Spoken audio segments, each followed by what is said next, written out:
नमस्कार विद्यार्थियों, मैं बलवीर सिंह लेकर आया हूं आज आप लोगों के लिए एक बहुत बहुत अहम और महत्वपूर्ण जानकारी इस वीडियो के अंदर। और वो जानकारी रहेगी आप लोगों के लिए कि राजस्थान के अंदर अभी हाल ही के अंदर एलडीसी सेकंड ग्रेड भर्ती का नोटिफिकेशन जारी हुआ है। और उस भर्ती से संबंधित संपूर्ण जानकारी जो है वो संपूर्ण जानकारी आप लोगों को इस वीडियो के अंदर मिलने वाली है। तो आइए हम लोग जानकारी को प्राप्त करते हैं। सबसे पहले हम लोग बात करें तो इस भर्ती के अंदर कितने पद आए हैं। तो सरकार के द्वारा संयुक्त सीधी भर्ती 2024 एलडीसी वाले के अंदर पद निकाले गए हैं 4197। अब 4197 पद कौन कौन से डिपार्टमेंट के लिए निकाले गए हैं। तो सबसे पहले हम बात करें शासन सचिवालय, और शासन सचिवालय एलडीसी सेकंड ग्रेड के जो पद है वो गैर अनुसूचित क्षेत्र के लिए रखे गए हैं 584। और टोटल हम लोग बात करें तो 584 हम लोगों को पद मिलेंगे, क्योंकि इसके अंदर अनुसूचित क्षेत्र के अंदर यहां पर रिजर्व नहीं है, तो हो गए 584। फिर हमारे राजस्थान लोक सेवा आयोग के लिए, तो राजस्थान लोक सेवा आयोग के अंदर एलडीसी सेकंड ग्रेड के लिए 61 पद रखे गए हैं।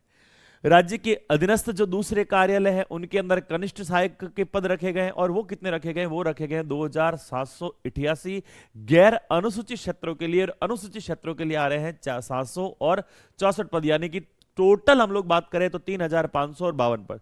तो ऐसे करके टोटल जो गैर अनुसूचित क्षेत्र है उनके लिए तो आ रहे हैं 3433, और गैर अनुसूचित क्षेत्रों के लिए बात करें तो अनुसूचित क्षेत्रों के लिए हो गए 764, और कुल की बात करें तो कुल हो जाएंगे 4197। तो कितनी बड़ी वैकेंसी है, कितने बड़े पद है। अब आप कहोगे सर फॉर्म भी खूब सारे लोग भरेंगे।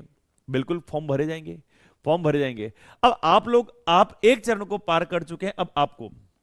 अब यहां पर देखना है आपको क्या क्या साथ में ले लेना है।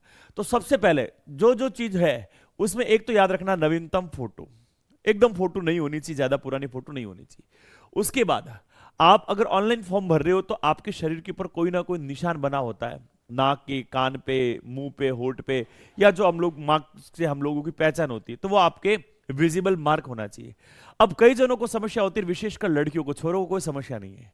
छोरों के अगर जो आय प्रमाण पत्र बनता है क्रिमिनल कैटेगरी वाला, तो वो पिताजी के आय प्रमाण पत्र से काम चल जाता है। लेकिन लड़कियां क्या करें, पति का लगाएं या पिता का लगाएं। लड़कियां अगर विवाहित है तो लड़कियों सुन लेना, तो यहां पर पिता के नाम का आय प्रमाण पत्र लगाना होगा, पति के नाम का नहीं। क्यों? क्योंकि पति तो खुद अभी रीट की तैयारी कर रहा है, तो उसके नाम का तो क्या होगा, आसानी से बन जाएगा।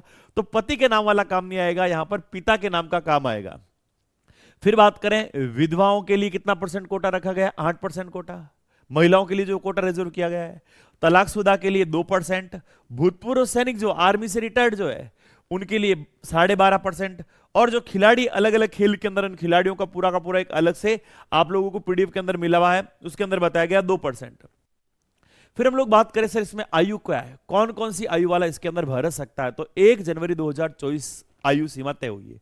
तो 1 जनवरी 2024 तक 18 साल का हो गया हो, या 1 जनवरी 2000 के अंदर अंदर वो 40 साल का रहा हो। तो 18 से लेके 40 साल की आयु तक घनी आयु है। तो आयु कहीं कम है, कितनी हारी आयु दी है, तो 18 से लेकर 40 साल की आयु वाला यहां पर भर सकता है।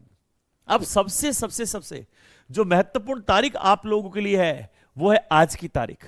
आज की तारीख बोले तो 20 फरवरी, और 20 फरवरी से आपके फॉर्म भरने शुरू हो चुके हैं।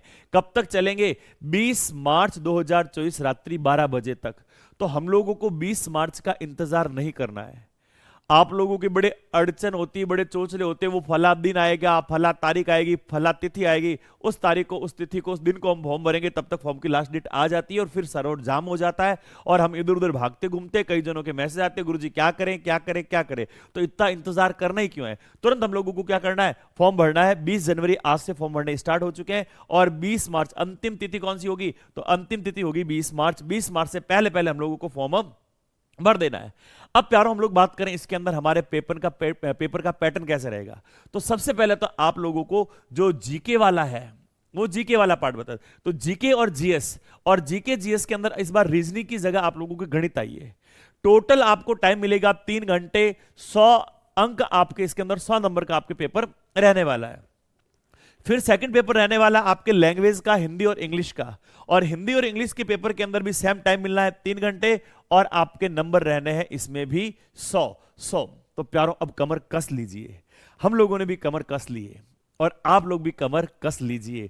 और इस बार तो सीट निकालनी ही निकालनी है, इस बार तो सीट निकालनी है, पक्का है, इसके अंदर कोई दो राय नहीं है। अब सिलेबस क्या है, क्या क्या पढ़ना है, हिंदी के अंदर क्या पढ़ना है, जीके के अंदर क्या पढ़ना है, जीएस के अंदर क्या पढ़ना है, गणित के अंदर क्या पढ़ना है, इंग्लिश के अंदर क्या पढ़ना है, इन सारी की सारी जानकारियों को लेकर मैं फिर से एक अलग वीडियो के अंदर आप लोगों के पास में आऊंगा। अभी हाल फिलहाल सबसे पहले काम कीजिए, जाइए अपने नजदीकी ई मित्र पर, और आज ही 20 फरवरी से फॉर्म भरने शुरू हो रहे हैं, तो आज ही प्यारों फॉर्म भर दीजिए, 20 मार्च का इंतजार मत कीजिए। बेस्ट ऑफ लक, जय हिंद।